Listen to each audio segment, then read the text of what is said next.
vocês. Eu vim aqui falar um pouquinho, né, da minha experiência, da minha história em relação a uma situação que ela é muito complicada para quem passou, para quem tem alguém na família que passou, e um tanto comum, só que não é tão assim falado. Tem pessoas que passam e que preferem guardar para si, enfim. O ano passado, em 2019, eu engravidei, não foi planejado, tanto é que eu cheguei a tomar a pílula no dia seguinte, e tudo bem. Os dias foram passando e quando faltavam uns 10 dias pra minha menstruação vir, eu comecei a sentir umas pontadas. Eu não sabia ao certo se era no ovário, se era no útero, mas enfim, eu não dei atenção, né? Afinal, eu tinha tomado a pílula no dia seguinte e pra mim tava tudo certo. Sendo que eu vi também na bula que um dos efeitos colaterais da pílula era fazer com que ela atrasasse ou com que ela se antecipasse. Bom, se passaram os dias, ela não se antecipou, eu imaginei que ela poderia atrasar sem nenhum problema. Aí atrasou o primeiro dia, o segundo. No terceiro, eu resolvi fazer um teste, né, de gravidez. Fui até a farmácia, bem caladinha. Comprei o teste e fiz no meu trabalho mesmo. O que eu não esperava que ia dar positivo. Eu fiz lá, coloquei em cima da pia, comecei a me trocar e nem dei atenção. Só que aí era aquele da Clear Blue e começou a fazer uma cruzinha super escura.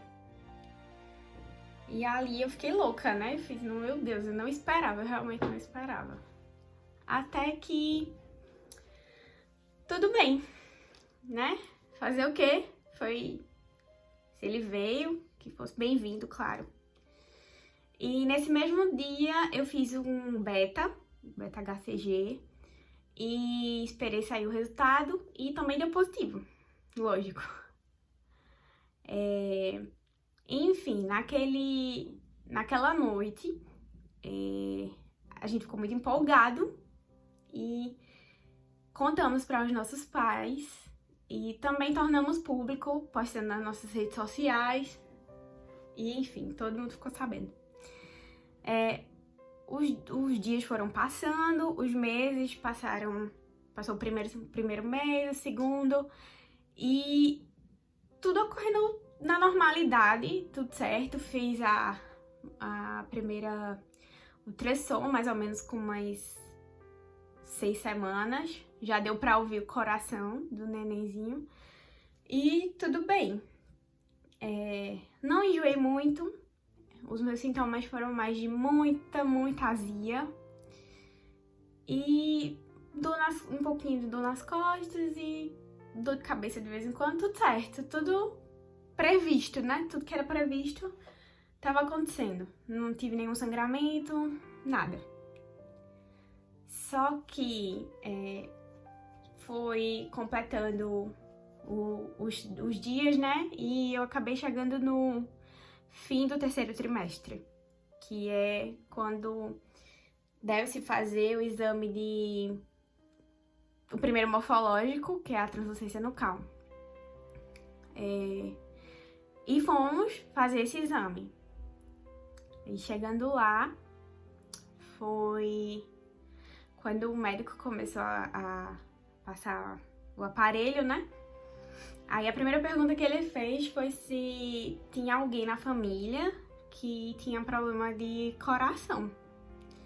A gente disse, não tem nada. E daí eu já fiquei desconfiada, né, que não tinha algo certo.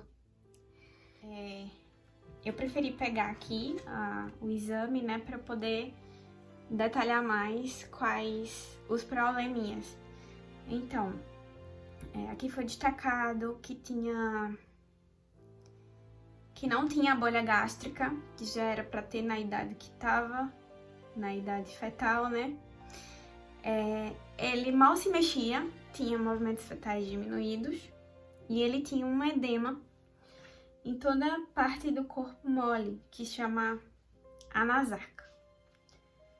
E sem contar que a TN dele tava em 6. Quem já fez esse tipo de exame viu que o normal é que esteja até 2,5, ou seja, tava em 6. Aí, eu não tive tantos detalhes de o porquê e acabamos decidindo ir a especialistas fetais.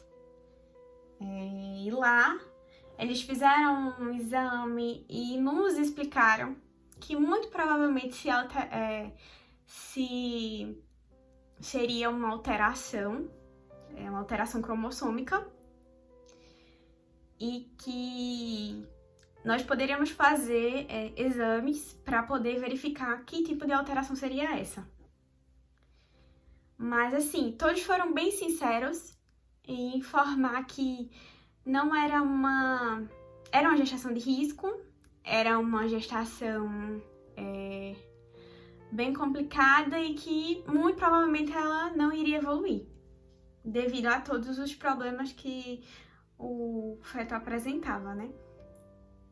A gente estava se preparando para fazer, verificando se iríamos fazer o exame, que é um exame, tem os exames invasivos, que é retirado o material através de punção, e tem também um NIPT, que inclusive toda gestante pode fazer quando tiver grávida, se quiser saber se tem algum risco de ter algum tipo de alteração cromossômica. Só que em uma das idas para o médico, para ir verificar como é que tava, enquanto a gente se preparava para fazer o exame, foi verificado que o fetinho ele não tinha mais batimento e que tinha acontecido o que os médicos previam, né? Que ela não evoluiu, que não tinha condições de evoluir e que a gente ficou sem saber qual o tipo de alteração. Tem a alteração mais simples, a gente sabe que é a síndrome de Down, mas também tem outras, tem a síndrome do cromossomo 18, tem, se não me engano, do 14 a 12, que é tem a de Edwards, a de Patel, que geralmente crianças que têm esse tipo de síndrome, eles não conseguem evoluir, se eles nascerem, infelizmente o tempo de vida deles é bem curto. Então foi isso esse é o meu relato, né, do que aconteceu comigo. Não é fácil, não é uma coisa fácil. Você tem que ter muita força, muito apoio da família, e principalmente se apegar muito com Deus para poder conseguir passar por isso, né? E depois de alguns meses, isso aconteceu em agosto de 2019, não era planejado, como eu falei, mas ficou assim, sabe, no meu coração, o desejo de ter alguém aqui comigo novamente. Então, eu tive que fazer o procedimento de curetagem, devido que já estava avançado, né? Eu fiz o procedimento, tive que esperar o útero cicatrizar, o tempo dele, que o médico me informou assim, tem gente que engravida logo de cara, tem gente que demora 3 meses, eu preferi seguir a indicação do médico, que foram 6 meses. Aí eu pensei em janeiro, só que em janeiro não deu, não rolou. Em fevereiro, eu tava começando a fazer consultas com ginecologista, né, pra ver se tava tudo certo. Fiz a ultrassom do útero pra ver se também tava tudo recuperado, tudo ok. E tava tudo certo. Sendo que, geralmente, quando a gente vai no ginecologista que faz a citologia, pelo menos das vezes que eu fui, eu precisei utilizar uma pomadinha ginecológica. E em fevereiro eu precisei utilizar novamente. Só que aí eu falei assim, bom, chegou março. Vamos ver no que vai dar. Aí nós decidimos que seria a hora e que se Deus mandasse naquele momento, era pra ser tudo diferente e estaria tudo certo. Então, nós decidimos que seria em março e deu certo. No fim do mês mesmo, de março, eu descobri que eu tava esperando um baby. Então, minha gente, é isso que eu queria passar pra vocês, do meu relato, né? Dizer que sim, é complicado, mas que você não é a primeira, nem vai ser a última pessoa. Eu conheço muitas pessoas que já passaram por isso, fora daquelas pessoas que a gente nem sabe, porque fica pra ela mesmo, pra os mais próximos. E é isso. Eu espero que vocês tenham gostado do meu relato. E vou pedir pra vocês, né? Pra vocês curtirem e compartilharem. Um beijo e até a próxima!